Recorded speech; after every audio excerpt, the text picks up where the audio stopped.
Eh, venez, on parle de cinéma. Je suis dingue de cinéma asiatique. Que ce soit en horreur, en policier ou en comédie, il y a des ambiances et des façons de dérouler le récit qu'on trouve que là-bas. D'ailleurs, le film qui a lancé mon amour pour le cinéma asiatique est dans cette liste, et je vous laisse deviner lequel. Tout ça pour gratter des coms pour le référencement. C'est pathétique. Et donc pour ce premier top consacré au cinéma asiatique, on va s'arrêter au pays du soleil levant. Ah, la Suède. Et je m'excuse aussi d'avance pour tous les bips que vous allez entendre dans cette vidéo. Sans le faire exprès, j'ai choisi des films où un certain acte revient vraiment très souvent, et je suis presque sûr que ça me ferait sauter la vidéo direct là. Donc c'est parti pour 5 films d'horreur japonais.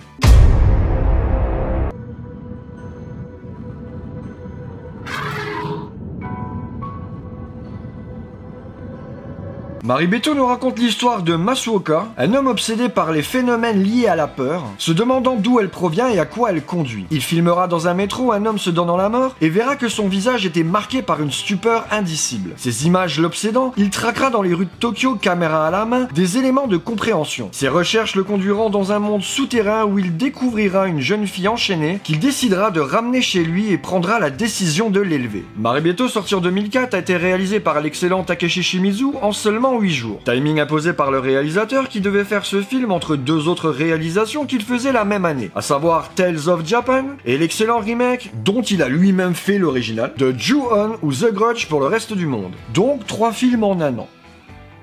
Tout est normal. On y retrouvera pour incarner Masuoka le personnage principal, Shinya Tsukamoto, qui n'est autre que le réalisateur du mythique Tetsuo. L'ambiance de Maribeto est extrêmement glauque et malsaine et ne fait que croître jusqu'à la fin du film. Ah, je peux pas vous cacher que vous allez pas vous sentir super à l'aise en le visionnant, hein. Mais en même temps, c'est pas ce qu'on cherche devant ce genre de film.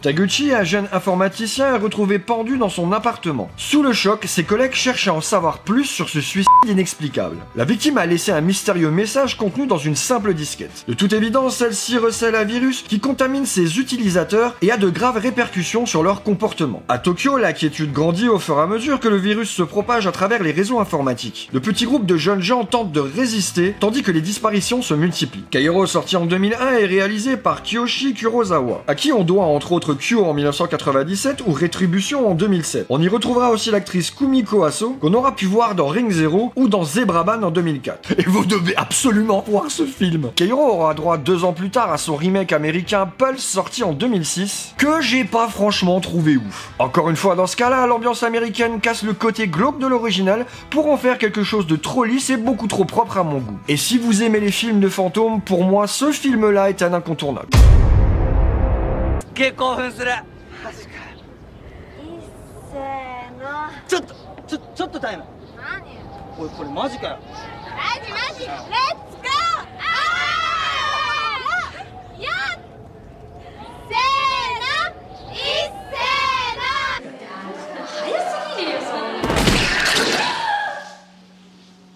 Le film s'ouvre sur le suicide collectif de 54 lycéennes qui se jettent joyeusement sous un train, en découvrant un site internet intitulé Suicide Club. C'est le début d'une vague de suicides inexpliqués qui déferle sur l'ensemble du Japon. Les pistes se multiplient et les suicides continuent. Les forces de l'ordre vont s'en retrouver complètement dépassées. La découverte sur les lieux du crime de rouleaux composés de lambeaux de peau humaine, cousus les uns aux autres, sème la confusion. Ces suicides sont-ils vraiment volontaires? Ou bien sont-ils provoqués à distance par une organisation criminelle? Suicide Club, sorti en 2001, est réalisé par le légendaire Sonotion, à qui on doit l'excellent Cold Fish, sorti en 2010, mais que la majorité d'entre vous connaît pour son film Prisoner of Ghostland, avec Nicolas Cage, sorti en 2021. Donc là, vous comprenez tout de suite qu'avec ce titre, on n'est pas à Disneyland. Hein. Le film est extrêmement graphique et certaines scènes sont assez insoutenables à regarder. Franchement, si à la fin de la première scène, t'es déjà pas trop bien et y a de quoi, je peux pas t'assurer que tu vas passer un moment super agréable. On y retrouvera Ryo Ichibachi, qu'on aura vu dans le génialissime Aniki mon frère de Takeshi Kitano, dans le The Grudge original, et dans le film dont je vais vous parler juste après. Suicide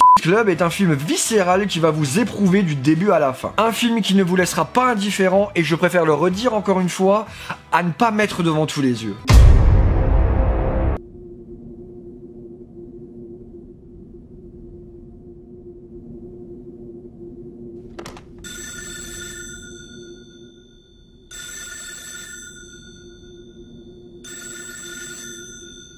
Un producteur de film dont l'épouse est morte il y a 7 ans accepte sur les conseils d'un ami réalisateur d'organiser une fausse audition pour un film qui ne sera jamais tourné dans le but secret de trouver une nouvelle épouse. Il rencontrera ainsi une jeune femme qui va l'attirer dans une horrible et sanglante spirale. Audition sortie en 1999 et réalisée par l'excellent Takashi Miike, qui est clairement un de mes 2 réals préférés. Un réalisateur complètement hardcore et ultra productif. 126 films et épisodes entre 1991 et 2023. Le mec te pondait à un moment jusqu'à 6 films en une année. Dans ses productions les plus connues, on retrouvera entre autres Ichi the Killer en 2001 ou la trilogie Dead or Alive, qui je trouve est une très bonne introduction au monde de Miike si vous ne le connaissez pas. Au casting, on retrouvera Ryo Ichibachi, dont je vous ai parlé juste avant, et Ei Shina, qu'on aura pu voir dans Tokyo Gore Police en 2008 ou Helldriver en 2010. Le style de Miike est souvent considéré par ses détracteurs comme misogyne, bien que ces personnages féminins conservent généralement le pouvoir qu'elles utilisent pour renverser les principes établis du patriarcat japonais, et Audition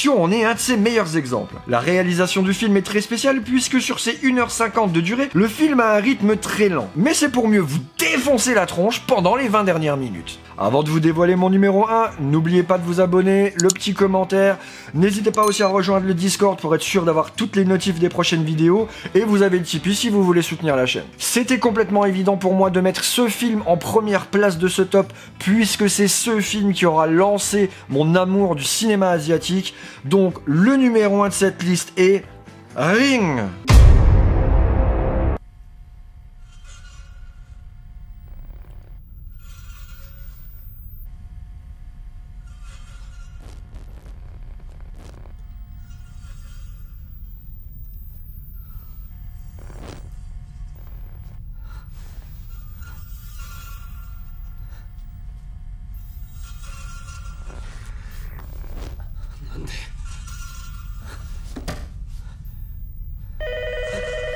Tokyo, fin des années 2000, une rumeur se répand parmi les adolescents. Visionner une mystérieuse cassette vidéo provoquerait une mort certaine au bout d'une semaine. Après le décès inexplicable de sa nièce, la journaliste Reiko Asakawa décide de mener l'enquête, mais se retrouve elle-même sous le coup de la malédiction. Pendant les 7 jours qui lui restent à vivre, elle devra remonter à l'origine de la vidéo fatale et affronter le spectre qui hante les télévisions, Sadako. Ring, sorti en 1998, est réalisé par Hideo Nakata, à qui on doit aussi l'excellent Darkwater, sorti en 2002. Il avait relancé à lui seul avec ce métrage le genre des films de fantômes au Japon. On pourrait tout à fait comparer son impact dans le cinéma d'horreur japonais à l'impact qu'a eu Scream aux États-Unis sur le genre horreur américain. On y retrouvera Nanako Matsushima, qu'on aura vu dans pas mal de séries, ainsi qu'une voix dans l'anime GTO, et sera aussi présent dans le film Children of Straw de Takashi Miike.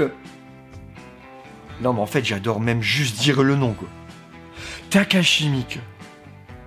On y retrouvera aussi Hiroyuki Sanada, qu'on aura pu voir dans Le Dernier Samouraï en 2003 ou 47 Ronin en 2013. L'ambiance de Ring est exceptionnelle, le mec arrive quand même à te faire flipper juste avec une sonnerie de téléphone basique et une nana aux cheveux longs.